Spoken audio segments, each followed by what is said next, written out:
And that's why you have to have radical faith. Not lukewarm faith, not normal faith, radical faith. And I got so deep into the word of God, and this would help me keep going. So when he told me he did not want to be with me, he hated me, he wished he never married me, he wished I was never born, I knew that that was a joke. God specifically told me that he didn't mean that.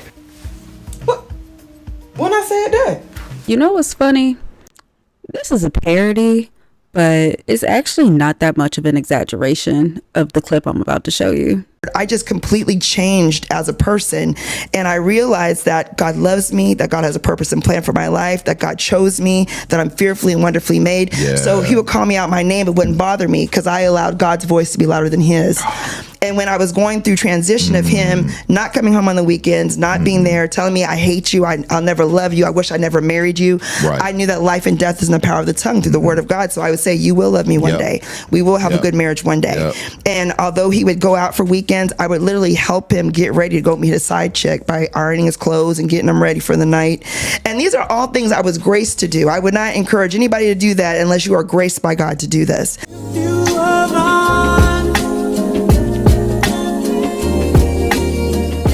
Hey guys, how y'all doing? I sat through all 1 hour, 32 minutes, and 28 seconds of that podcast because I saw that clip on TikTok like the rest of us, and I was like, you know what?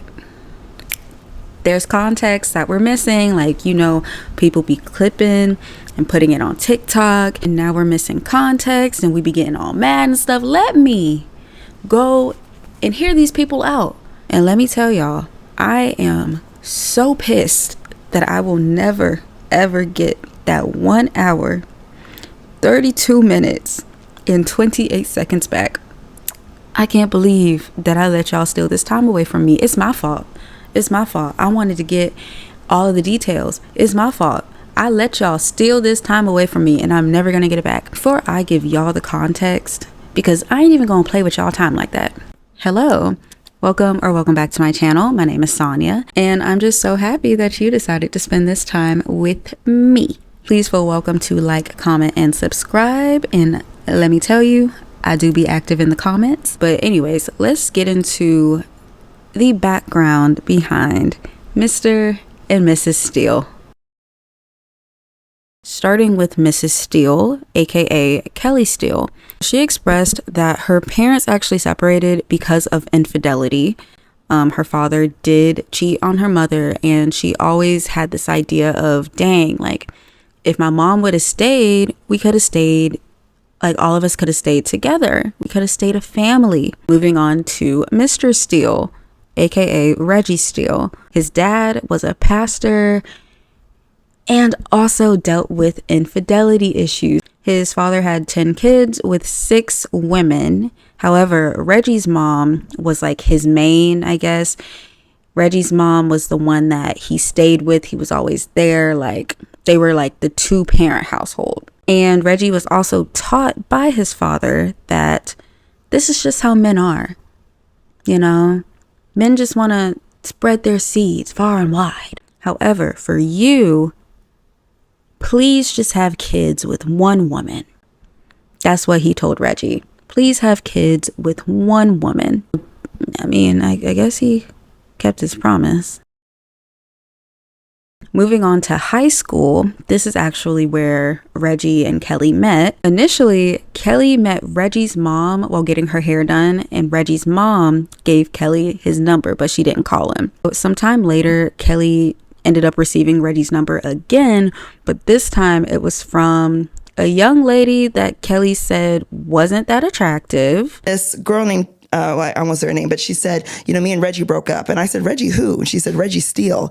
And this girl was not cute. And I said to myself, if she got him, I know I can get him. And she gave you the number. She gave me the number. What made her give you the number? You asked for it? Well, we didn't get along. So we were kind of rivals. So, and he dogged her. So she's like, yeah, you go ahead. In other words, you need to get dogged out too. Put a pin in that. They started conversing. He would go over to her house. They only lived like a half a mile away from each other. And so there was a convenience factor, which they did mention. He did say that she was convenient. Okay. And they started dating in high school. This is when Reggie told her, his future wife, that she was his starter, but he has others on the bench. He told me, you're my starter, but I got other ones on the bench, And, what else would you tell me, baby? That you my point guard. Yes, and that you love me. But I like them. Right.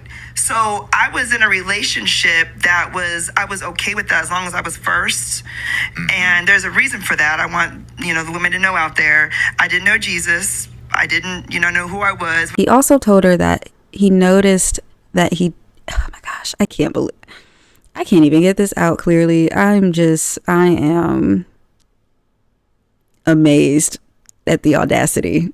He also told her that he noticed that she didn't know her self-worth. And she agreed at 17 years old that she did not know her self-worth. She didn't see any of the value that she had, and she didn't know herself. Which, I mean, as a teenager, yeah, you're going through that discovery phase, but would it not be scary if your high school boyfriend came up to you and was just like, yeah, I see you ain't got no self-worth. If you see me looking over here, just know I'm looking at my plethora of notes. Okay. Moving on to marriage. So Kelly and Reggie got married very young. However, before they got married, Kelly realized that she was pregnant. Now, they were broken up at this point, and she was out of state. She was on her way to school.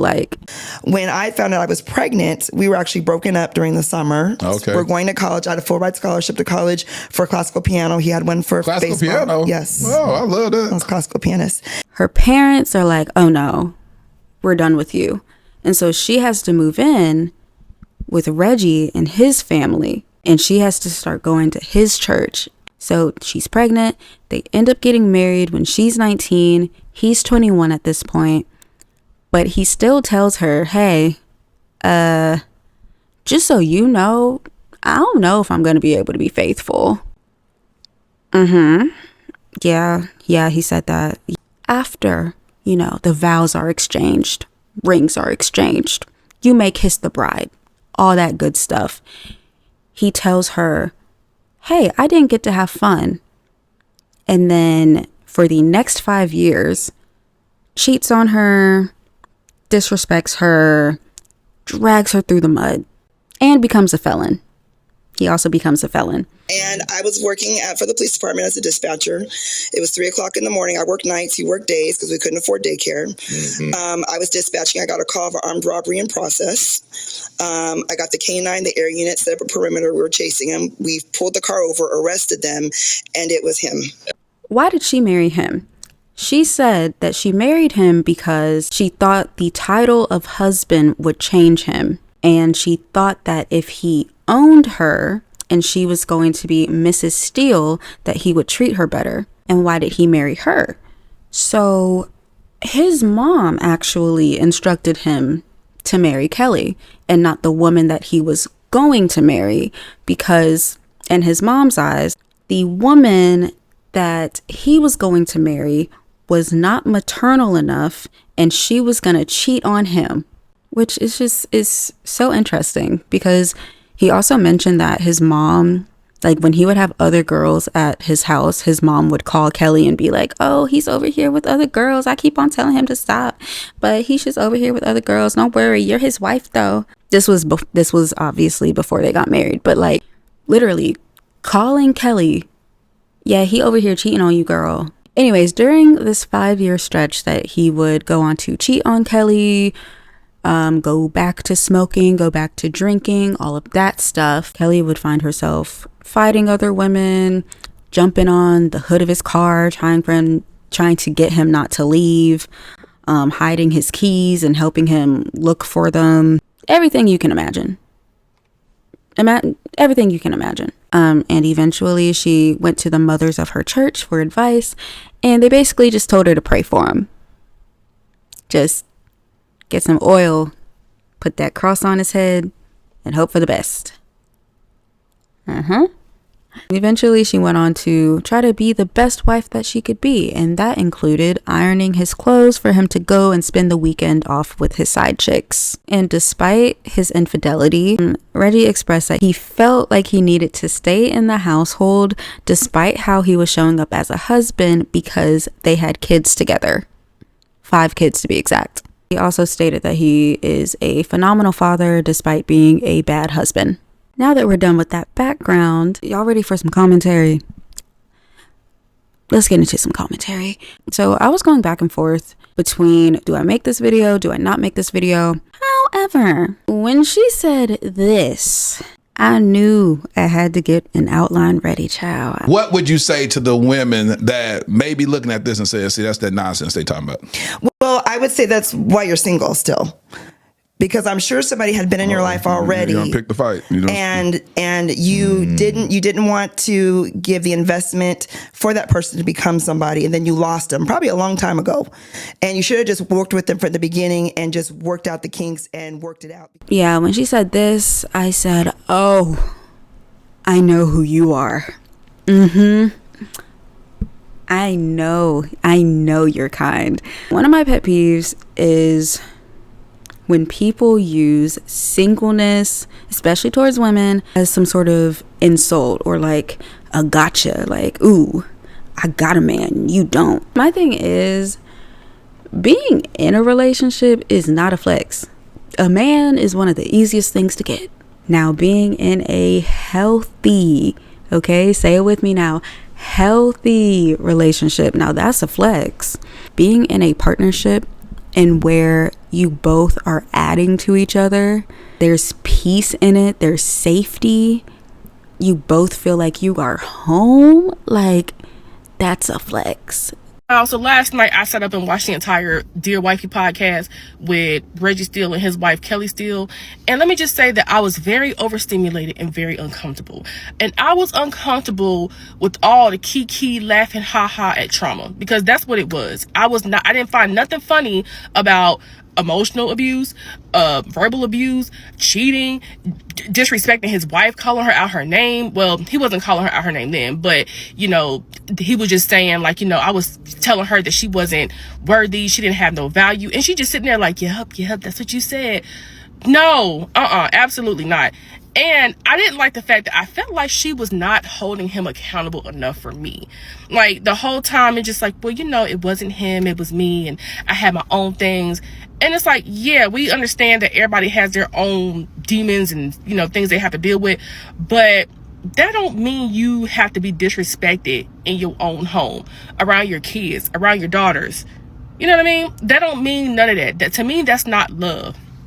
And I just didn't like the fact that he was like, well, my dad did this. So, sir, that does not mean that you have to carry the torch to be a cheater. But the last thing I'll say is that she was like, the podcaster, which he made me uncomfortable too. But anyways, the podcaster was like, well, how do you feel about women who may say that they don't agree with what y'all are doing?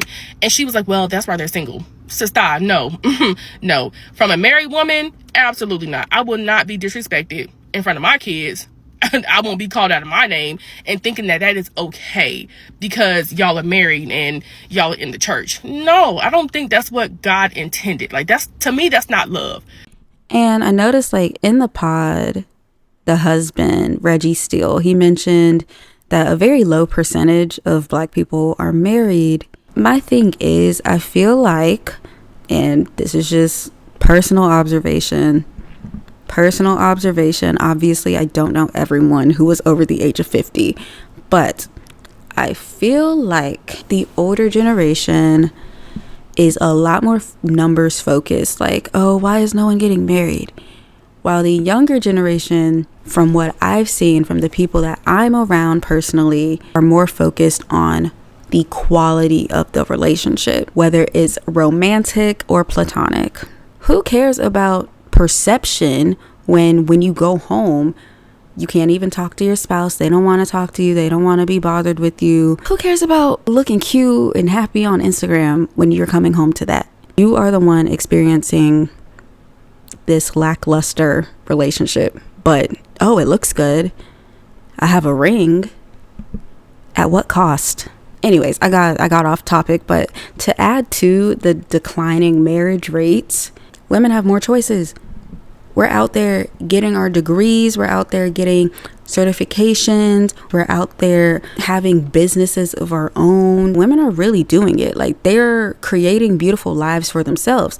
And so if you want to be in this woman's life, it's not like you can just have money and be like, ooh, well, I have money. Well, she has money. You actually have to be a good person. You have to be a man with good character to be in this woman's life.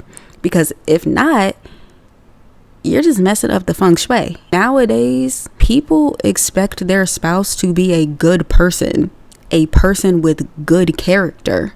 My pastors are getting dragged on the internet right now. My pastors are Reginald and Kelly Steele, the pastors of Kingdom of the Valley in Phoenix, Arizona, the church that God told me to go to when I first moved here. And I can tell you, from what you've seen on that podcast they did, that's exactly what they do at church. My very first impression of this ministry, he was preaching that Sunday, and he came out in the audience, and he comes down and he preaches on the floor. And he had made a couple comments and a couple jokes about his marriage and about his wife. Now, I didn't even know who his wife was. But then the lovely cameraman put the camera on her and put her on the big screen. And I was like, and she's just laughing and smiling. And I was so uncomfortable for her. And what was more absurd was the fact that I am looking around and the people were laughing with him. Because they talk about their marriage all the time. I was new. This is new to me. I don't find it funny. It was nothing funny about what he said.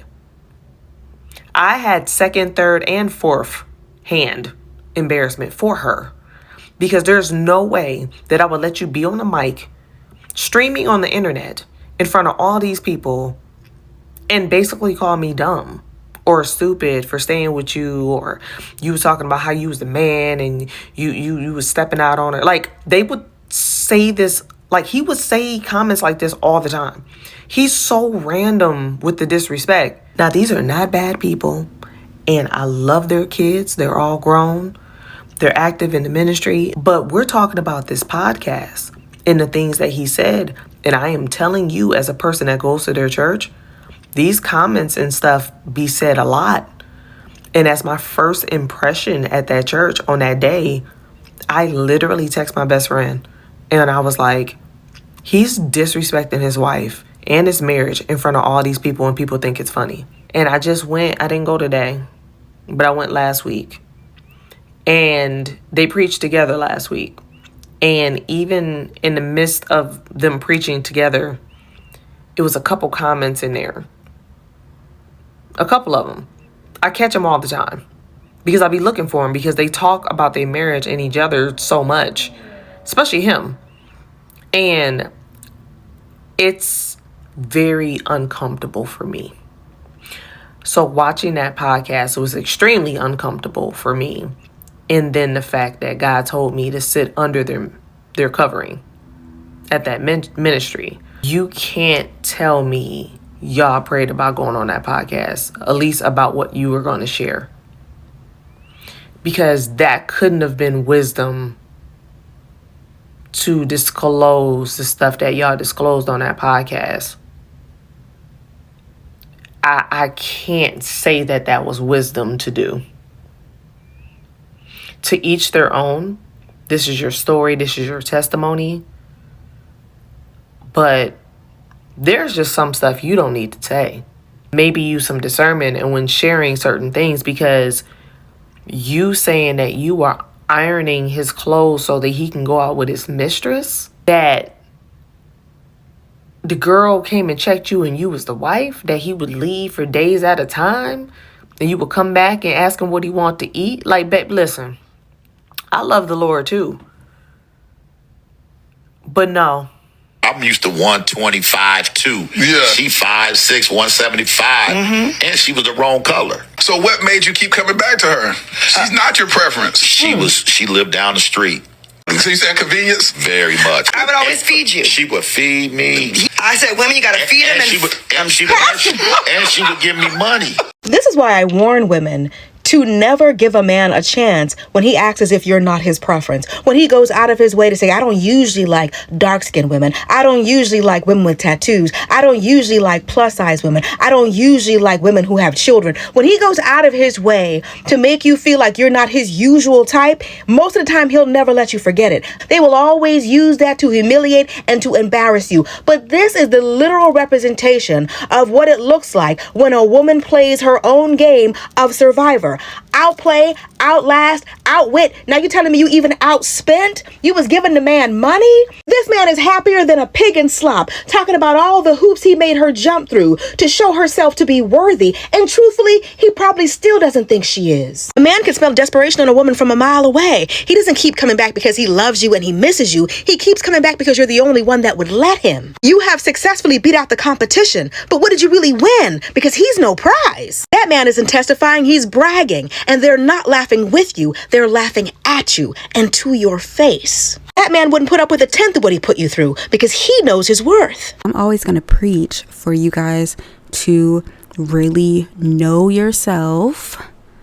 Go after your goals. I'm not saying to not be interested in dating, all of that, but just remember what your goals are. When you get a man, remember what your goals are. I must say that I'm a person that wasn't raised with the rhetoric of like, oh, you know, you gotta struggle for love. Like, you gotta get it out the trenches. Like, I wasn't raised like that. My mom, before, you know, marrying my dad, my mom and dad have been married for a minute, like over 30 years. But my mom told me her stories. She told me about the times like she left. She was just like, I told my ex, if he did this, this, and this, I'm gonna leave. And he did A, B, and C. And so I left and he was shocked and I never went back. Like, actually, yes, you should run a tight ship. And then, you know, we have my brothers. I remember once I was dealing with this guy and I was telling my brother about it. And he was just like, you are way too smart to be going through this. I need you to tighten up. And I was like, you know what? You're right. Never talk to the guy ever again. And so as someone who was raised on that, I want to pass that belief off to y'all. You can learn from other people's mistakes and say, hey, you went through that, but I don't have to. I don't have to choose that story. I saw what you did, and I'm not going to replicate that. You don't have to endure disrespect, emotional abuse, physical abuse, psychological abuse to be seen as a godly woman or a Proverbs 31 woman. If someone's trying to convince you that, oh yeah, you just have to take dirt being thrown on you, like, that's manipulation. People be acting like infidelity is something light, like it don't be giving people PTSD, self-esteem issues, anxiety, depression. That is, in my book, abuse. You don't have to endure that to be a godly woman. There was one part where Kelly mentioned that she would confide in the church mothers, the older women at her church, and they would just tell her to pray for him. A friend of mine recently, and she was telling me about a situation that happened in her church, and someone had given her some advice and she was really upset about it.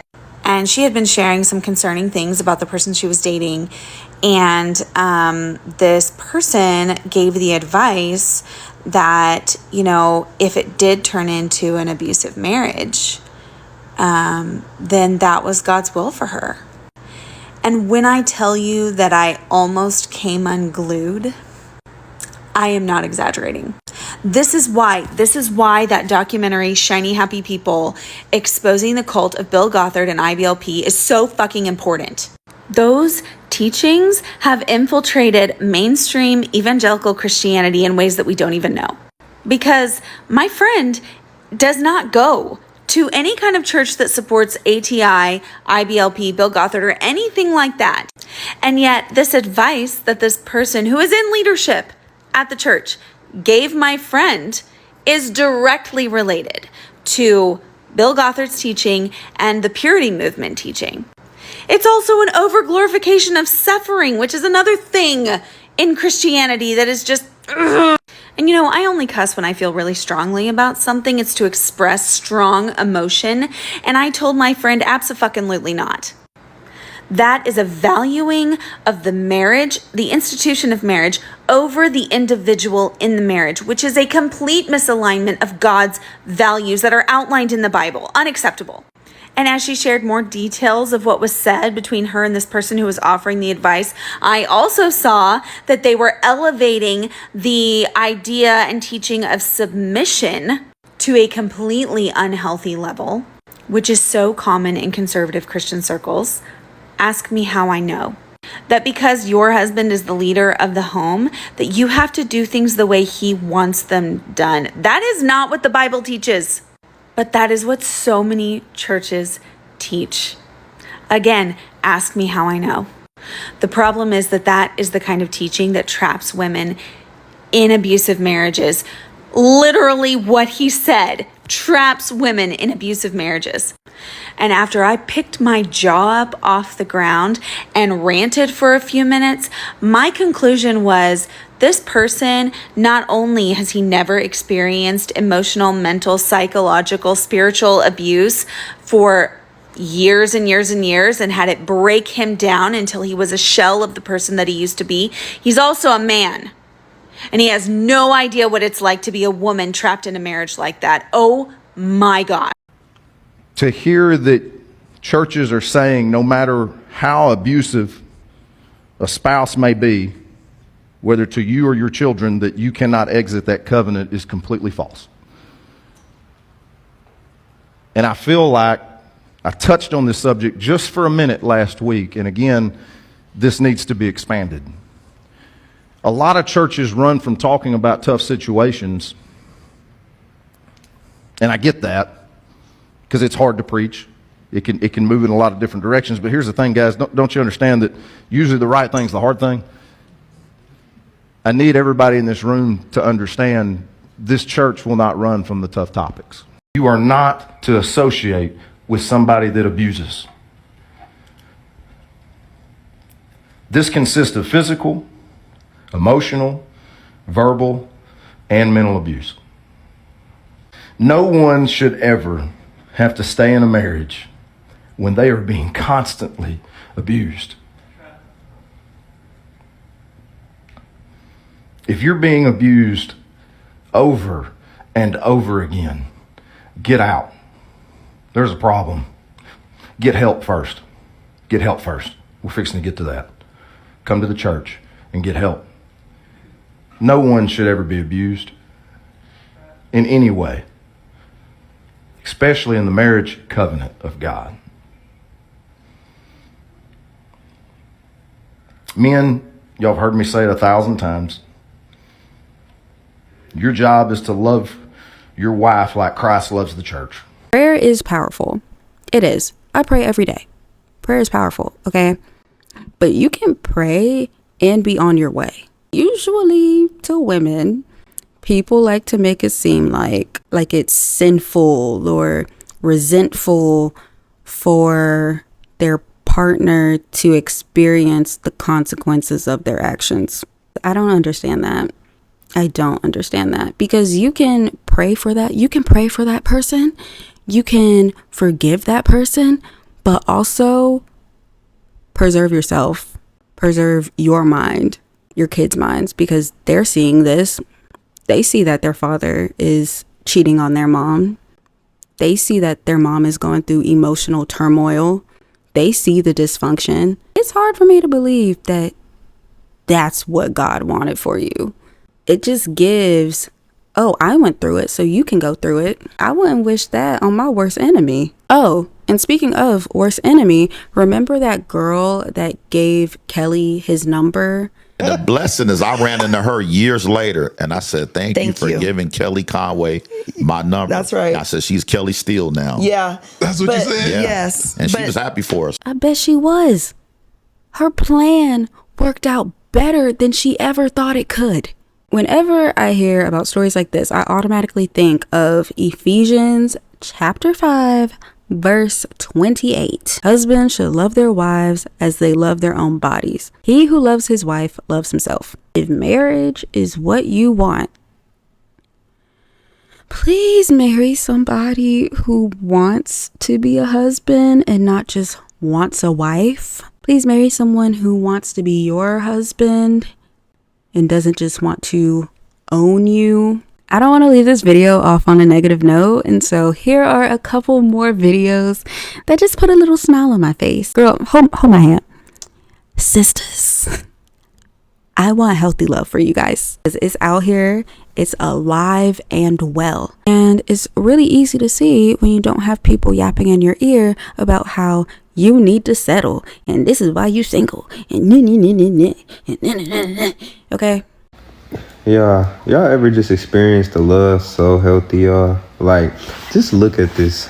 Like, as a man, like, just think about you being able to just come home and, like, literally, you can just be yourself with somebody. You can just be, like, literally, like, so in love, vulnerable. You ain't got to worry about nobody judging you. Your girl is, like, your safe space. You still have your own life. You still got your own hobbies. You can go work out. You can go to work. You can go make money. You can hang with your guys. But guess what? Ain't nothing like coming home to your girl and she just love you and admire you so much. Ma, trust me. She got this heart forever. Forever. Through any weather. Through any storm. She got me. It's my twin, y'all. It's my motherfucking twin. Jonathan and I are making 1 year of marriage. And here's some things that we learned. I learned the importance of patience. The patience that I want, I need to be able to give. And the patience that I don't have, I need to pray for. Having the same patience that God has for me and he took with me and applying that to my wife. So always leading and having patience. And even when the days that aren't as so fast paced and a bunch of things are getting done, also having patience and remembering that she's a person. One thing I learned in our first year of marriage is that my husband is not only here just to give me a good time and to make me happy, but he's here to sanctify me. He is the closest human being to me. He sees me every single day. So that means he sees all the good things about me, but he also sees the bad. And God uses him to grow me as a person and to look more like Christ. I also learned the power of forgiveness and having active communication go hand in hand. So a lot of times the conversations and arguments that we can get into, they can be a lot of hidden resentment that I've had from past conversations that weren't even arguments, or just little things that ticked me off and rubbed me the wrong way. And it really calls for like having real honesty and uncovering all the things that I might feel a way about. The more honest I am with saying how I actually feel and the things that might rub me the wrong way, the better we can understand each other. Another thing I learned in marriage is that there is a transition from abstinence to actively having sex. You're spending this amount of time doing everything in your power not to have sex with this person, or just not think about sex in general as a single person, and then you get married and now you're just like, yeah, go have sex now. It's like confusing and you have to like rewire your brain. I don't know if there's a transition period for other people, but there was a transition period for us. Obvious isn't obvious until you make it obvious. And hopefully that's obvious enough to understand. That's good. But unless you say it, it's not really going to be understood. That's good. Because we both have expectations when we share things. You know the classic, put the food up. But what did you really mean by that? So being more thorough in communication, being more thorough in how we speak to each other, and sharing expectations. Like, what do you expect when you say that? So that there's no misunderstanding and it's completely clear. No room for error. One thing that I learned is you and your spouse are going to be different, and it's learning how to work those differences together. For instance, Jonathan is a health fanatic, and I am I am a admin organization girly to the T. And there's a lot of times where it seems like me and him are just total opposites. Like he's an extrovert, I'm an introvert. But I don't think that has to be a problem. Being an introvert, he gets me out the house. As an extrovert, I don't know. I help him with something. I help him balance him out, you know. It's balance. And most of all, love Jesus, thy Lord and Master of your life. Give him everything. Keep him at. If you're in a healthy relationship with a man, can you stitch this video and talk about it? Let me give the girls some hope and tell y'all my testimony, okay? So my boyfriend and I met when we were in college, but we got into a committed relationship after we both graduated. After he graduated, he moved to Dallas for an amazing job offer, y'all. An amazing job offer that is like his dream job. But me, on the other hand, I didn't know what I wanted to be when I grew up. So I'm still in Virginia at this time, working job after job, changing my career about 10 different times, trying to figure out what the heck is my passion. So y'all, one day I was on the phone with him getting ready for work, but I was also just venting to him about how unhappy I was, y'all. Like I was just like, babe, I need to change the speed. I need to figure out what I'm supposed to be doing. I have so much more to offer to this world than to be working at this 9 to 5. Now I'm at work doing my everyday duties, and my manager tells me to come to the back because my husband is on the phone. I'm thinking in my head, Boogie, I don't have a husband. So I go to the back to answer the phone, and it's my man. So I pick up the phone. I'm like, babe, what's wrong? Like, I'm at work. So he's just like, do you want today to be your last day at work? Child, the man didn't have to repeat himself. He didn't have to say it louder because I was already with it, okay? The answer is yes. He was like, so go ahead and clock out for me. This man got me a one-way ticket to Dallas, got movers at my daggone apartment shipping my stuff over to Dallas. Baby, the man wasn't playing. He paid the fee for me to break my lease. Like, he just had everything taken care of. I felt secure in making the move because, for one, I had a great savings account and I also have 2 degrees. So if all else fails, baby, I can do better by myself. So I'm all settled in now, and we just decided to have a sit down just to talk about our expectations of each other now that we live together. And he literally just told me, the only thing I expect from you is for you to find what your passion is in life. You don't gotta cook, you don't gotta contribute to anything financially, just figure out what you want out of life. So I told him, like, babe, I think I wanna take content creation serious. I might have told him that on a Monday, and I promise y'all that Friday I had a vlogging camera, a new phone, ring lights, vanity sets. Baby, he was not playing. And the biggest thing of all, I complained about the lighting in our old apartment because we didn't have like a lot of natural light. The man moved us into a high rise.